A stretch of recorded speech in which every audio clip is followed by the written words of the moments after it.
Hello, this video is for those of you guys who haven't done a mural before, or maybe you haven't designed a mural before. And this is particularly my take on it. This is how I approach making a mural. And I hope that there's enough information in here that it will help you think about certain aspects that will lead you to make design decisions. So let's just kind of jump right in. Um, some of these images are from work I've done in the past, exterior things, but these ones are mostly flat graphics, easy to be done by, well, anyone, honestly, if they can hold a brush straight enough. You don't need a lot of experience to do tonal value. However, murals can be graphite on a wall too. These ones are watercolor and ink on walls. I did with a friend of mine, Emily Smith. So ours, we're probably thinking more about a permanent situation, but if you would rather do a very informal, ephemeral mural that is only supposed to be up for a little bit, that's fine. You could think about it that way too. It'll affect your materials, of course. Um, this one might look printed, but it also is actually painted. Fences, okay. Now, one thing I wanted to show is that sometimes I work in communities for projects, and on this one, a community had worked with me with, helping me first figure out what the subject matter would be, what text that they wanted, what colors they wanted. We had multiple meetings like that, subject matter wise, and then I showed them some sketches, and then from there, for people who weren't able to join in on those meetings, they still wanted people to be able to contribute with color choices. So this was a little thing that this community put online for people to help choose. In the end, it was this version, number 5. And so this is the mural that ended up happening. And this one, I specifically designed it knowing that the community would be painting it. I certainly went back in and touched things up, but we had multiple community paint days. And so not only did they help me transfer the design to the wall with a projector one evening, also people came in multiple rounds, multiple days. Sometimes kids just stopped by to paint all by themselves with us. It wasn't always official community paint days where the community came to paint, but this was a community-based mural from start to finish, including the painting. So that meant that the approach for how it could be painted needed to be in the design, and that is to avoid tonal values, because that restricts who can paint. It means you have to have an artist. All right, so this is a big part of it. For whom? Are you doing it with anybody? And with whom? So is it for the community? Is it a business? Is it a nonprofit? And there's different, obviously different approaches for those kinds of things. The one I already mentioned, who will be painting it? Sometimes you're just a designer, and a company will. There's a sign painter company that they actually do the painting of the murals, but they don't do the designs. And we have some even in Omaha like that. Arbor Street Studios, as far as I know, don't do their own designs. They always hire out, or they're simply hired by companies to do the really large paintings around town that are more like signage. All right, so who and for who? If community are painting, got to really think about that carefully. How are they going to paint it? Who can paint it? For whom, with whom? If you're designing for a large group of people, with a large group of people, then you're going to need to know, like, multiple design meetings will have to happen. And that can be quick succession. Sometimes there might be months between, but you can do a lot of these things also online to get people to participate in surveys in terms of, like, which aesthetics do they like, overall imagery, colors, etc. Nope, somehow it went backwards. Okay, so the next part I want to talk about is creating the renderings or the designs. And first thing I want you to do is to obtain an image of the wall or building. You always want a photo of the location, and sometimes if you've never been there before, you want really to have a better sense of the location, maybe a video of the site, including like what's across the street, what's around the corner, because you have to be able to anticipate how somebody's going to view this mural. Even the speed limit of the street is important, but first and foremost, we need a photo of the location. And then they also might sometimes only have a rendering of it if it's not been built yet. I've had to do those a few times. And at absolute minimum, you need the dimensions. And you might not need it immediately for the design part, but when it comes down to estimating paint costs and all that good stuff, you're going to need to know the dimensions. And yeah, we did that part already. So here's an example of this building. Already came down last year. But Creighton allowed us to paint a mural that was temporary on a building that they knew was going to come down. So these are just some renderings of that a student did with me. And then just out of sync on this one. And then what kind of design? For the most part, I'd say for our projects we should go simple. And for detailed things, even if you're thinking more flat painting rather than tonal value, you still have to decide what's the level of detail that's even important, who's going to see it. If it's going to be seen by a pedestrian a lot or up close, then the detail might be worth it, or at least detail up where they can see it. But detail really high up where nobody's actually going to view it isn't probably worth your time and effort. So that's first and foremost. And then for exterior, I mentioned this in a couple different ways, but you really need to know about the traffic, foot traffic, car traffic, speed, and there we go.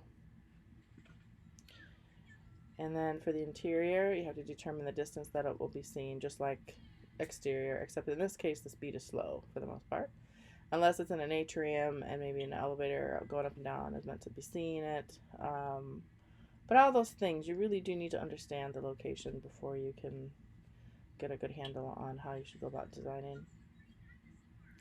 So if you're going to design for the dimensions, then with paper, take a print of the hallway in our building and use tracing paper to design. That's the easiest thing. If you're just gonna, I even will just bring it up on my screen, my laptop screen, take tracing paper and simply draw right on top of the image of it. So you don't need anything other than a piece of tracing paper or thin paper to get that going. And if you're working with Photoshop or Illustrator, then of course you can import the wall image and start placing your design right on it. Though I would say do some of this before you move to the computer.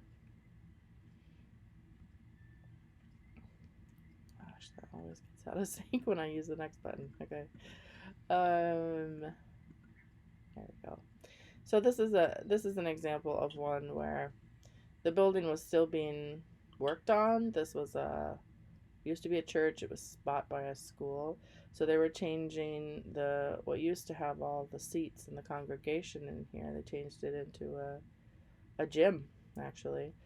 So they wanted to know how we would deal with this back wall. It has multiple openings. They wanted it to be just their logo originally, but I said, well, if you've got people in front of here, no one will see your logo. So let's move it up top. And then this is going to be boring down here, so let's activate this space. So there, you can kind of see on screen here, there's had rings in the logo, and so I basically like threw them around. They had the purple in here already, and they were about to put purple down here. It turned out to be a completely different purple, FYI.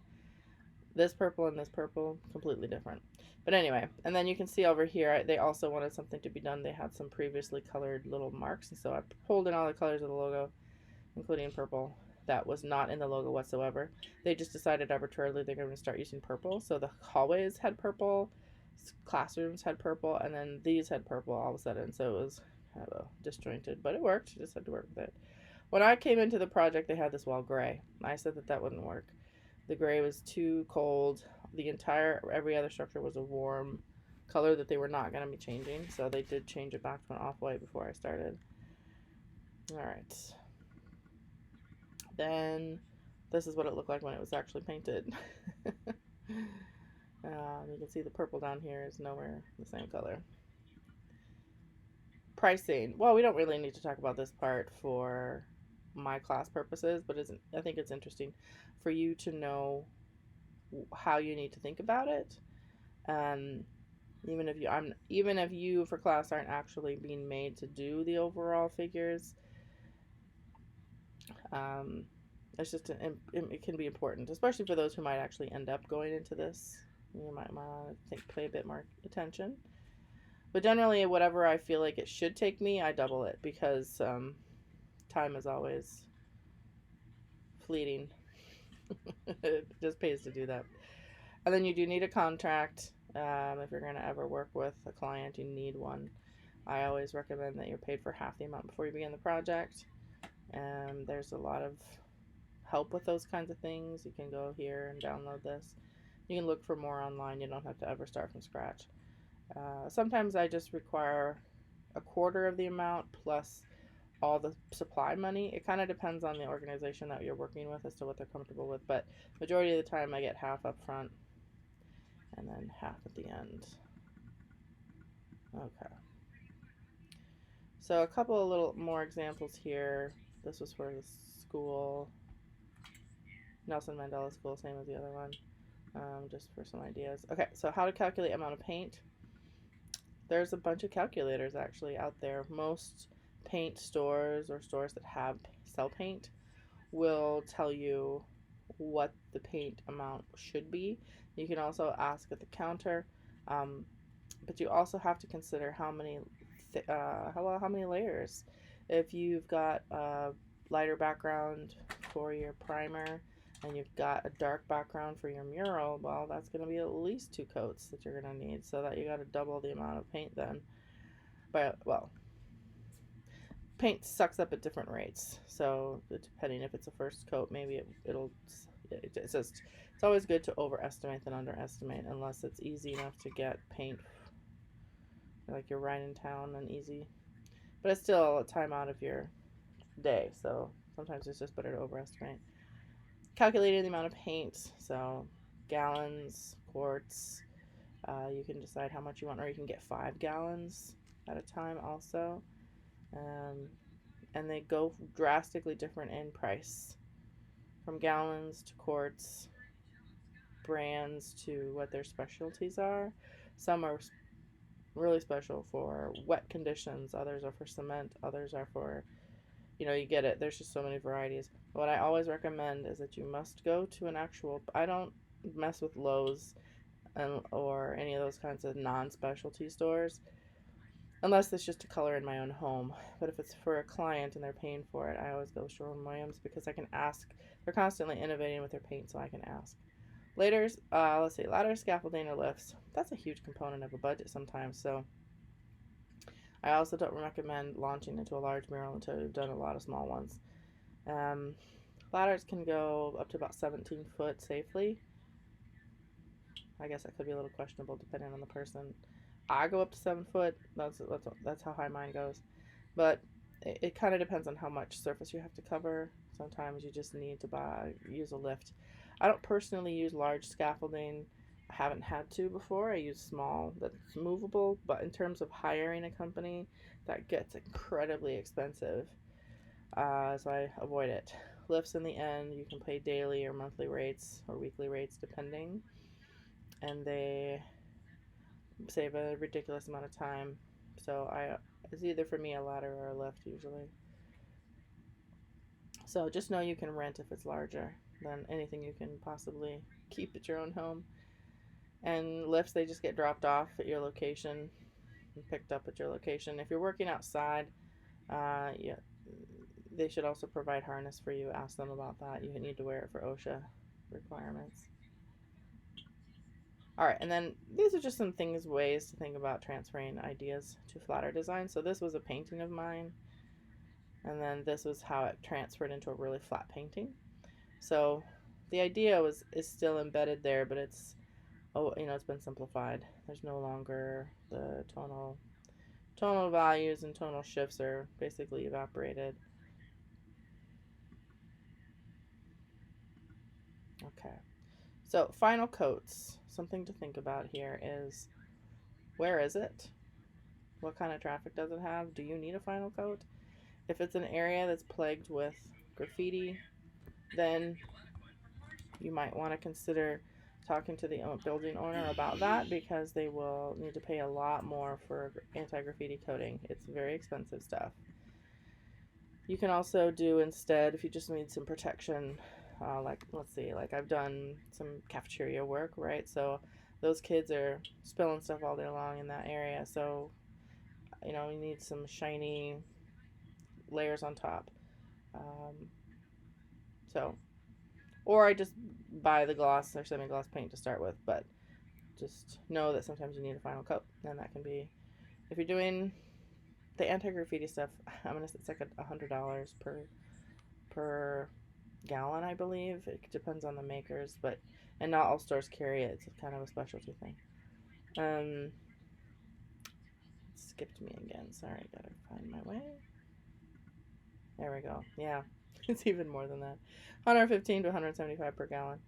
This is 115 per gallon, and I like for this one you have to go to their, have a special commercial store. You can't get it at a regular store. Here in Omaha, you gotta go to a different place. And for the most part, what kind of paint you choose is also going to be like, do you roll it? Can you brush it? Are you going to spray it? All those things need to be considered based on location. Some places you can't.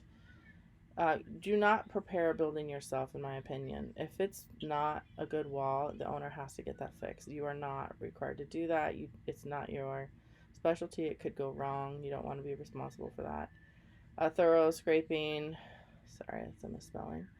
Um, Power wash. I've had to use metal brushes to get at things. I had a wall that was riddled with giant holes, and there were spiders and stuff in there, so I had to scrape them all out. That was not fun. And yeah, so little cracks you can paint over, but if it's, you feel like it's foundational, I would avoid that. Rinsing them, washing them with some soap. I mean, it's like anything. Soda blasting, if it's like really old paint, you're trying to get rid of it.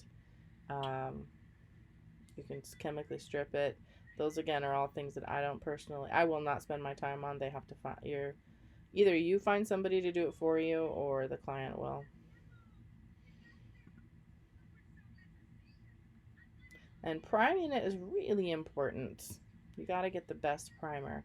And again, the primer that is best suited to your building wall type. You can also get primers that are colored. Some of them might be more like a gray, dark gray, but you know, if you know what the first coat of color you're going to actually put on top the primer is, this affects the darkness of the primer, because if you have a light color, you need a light primer. If you have a darker color, you should go with the darkest primer they have, because you need less coverage.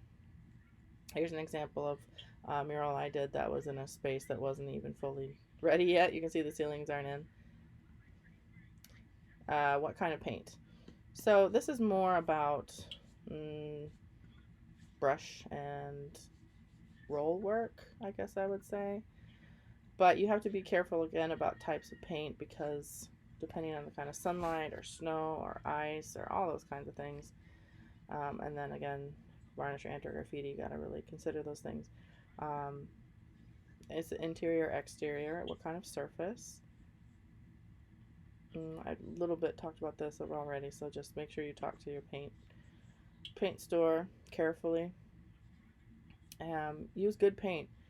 I don't skimp on paint. I don't use cheap paint. If these murals are supposed to be up for 5+ years, which is usually the minimum lifetime, usually it's, sometimes you got to guarantee 10 years. Um, so there's no use in getting cheap paint if you're just going to have to paint like 3 coats instead of 2. So um, just keep those things in mind.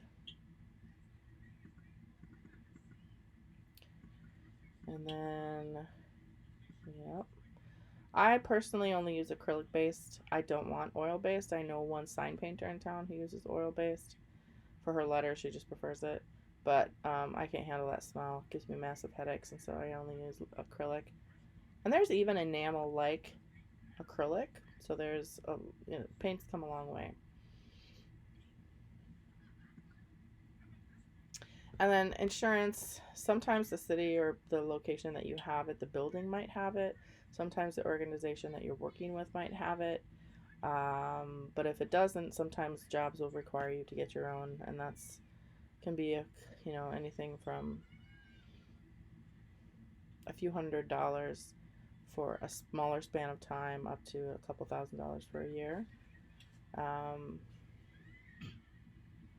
so you just have to do some research about that. Here's some that you can take a look at that are more about artists.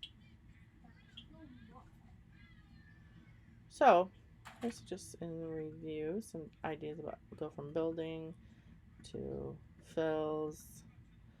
You can get lots of people to help you on projects too if it's a larger project, if it's a community-based project.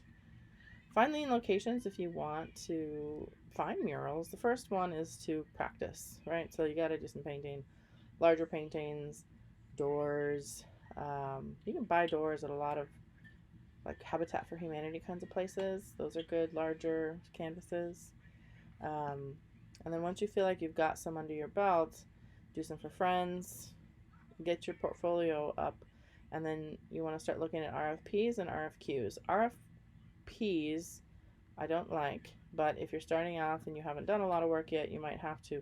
These ones are one that will be like, hey, we'd love to see your ideas for our project. If we choose you, you'll be paid, X amount of dollars. So you work real hard on a proposal and it doesn't get chosen, you're out that time. RFQs are once you have visuals, like quite a few of them, they just want to know if you kind of match their needs, and so you submit pre-done work, and then they decide from there if they want you to go further and actually design for them. This is one I use pretty frequently. They have them public and private calls, and sometimes also if you just really like a wall, it always strikes you as something that you want to paint. You can just approach the owner. My approach for them was that if they did not like the mural, like you can talk to them through the process, like they can give you some color choices, you look at your past work. Don't do what they want you to do because it's not a painting job maybe. If it is, then by all means. But basically what I always used to tell people is if they didn't like the design after 6 weeks, I would simply paint it a plain color of their choice, so they never really lost out. I never had anybody ask me to paint over, so just something to think about. Here's a couple of other ones. Text can be, of course, utilized. This is before we finish the mural. I can tell the hair's not done. Okay, how to place a design on a wall. This can sometimes affect your design as well. I know it does me since I always, I'm also painting things. I had a paint job once where I had to work in a stairwell and I did not design it. Someone else had. I was just the painter. And I had the artist come in and rethink how to do it because it was impossible for us to paint where they wanted it with any kind of detail whatsoever. So we modified the design. Otherwise, we would have gotten. It was just impossible. The cost, there was just no way to do it. They didn't. This was a situation where the designer was not a painter and she never had to think about how to access a 3-story stairwell without a lift. They didn't have any place with a lift. So anyway, where to place your design onto the wall, how to do it is important. Oh gosh, I did it again. So these are different ways you can put a design onto the wall, nothing super fancy. Projectors, as much as I can, always, that's my preferred method. But projectors require space, right? You have to have some space from them and be able to back up and project it. Well, not always. And so sometimes I have to do really large stencils. I can grid things out. You can always do that. You can do it simply by hand. If you do that, I would recommend you use washable pencils. And then there's also pouncing, is where it's kind of like a stencil where you do little tiny dots where the line would be, and then you go back in and you put your paper up with the dots up against the wall, and you push powder through it. You can dab it if you imagine like powder through a sock. It's a little fancier than that, but basically that's it. And that gets designs onto the wall for if they're really complicated and stencils are hard to do. So those are the few main methods. I'm sure there's a few others people have figured out. There's also a scribble grid method, which doesn't sit well with my brain, but you basically do a crazy drawing on top of a building, take a picture of it, and then match your drawing accordingly. It's basically instead of a really old school grid. So gridding, old school, old age, I guess you could say. So grid of squares typically, not rectangles. And the grid on the wall matches this grid of the squares on your drawing. You can use chalk lines or tape, whatever you need to get the images up. Typically it's like a 1-to-1 ratio, like your drawing might be an inch, your area might be a foot or 2 feet, depends on your wall. Pouncing, I talked about that. It's your image as to scale, but with tiny little holes on it. You can look at more of this if you want to. Here's just a combination of stencil and freehand. Yeah, that was mine. And then I have a list of supplies. You won't need that. I'll skip over that. Murals don't always have to be painted, right? Sometimes it pains me a little bit about that. A few of you guys, if you've been around Omaha for a while, will have seen these a few years ago. Tim Guthrie, one of our teachers, has this one. This was mine. And the other artists were mostly from Omaha area. But these were printed on vinyl and put up by a company. How to place a design onto a wall. I already did that. Got me out of there again. Okay. Also, you can do, this is a different kind. I mean, it's like a mural on glass. It's vinyl. It's sticky vinyl, right? So this one I liked because the image had a shadow when I was done installing. But there's a lot of ways to think about murals, but this is just hopefully a way to think about it if you've never considered them before.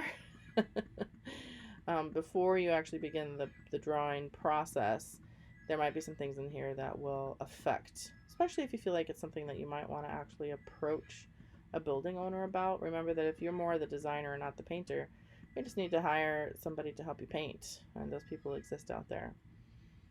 Let me know if you do want to go that route. I've got some students I could probably put in your path.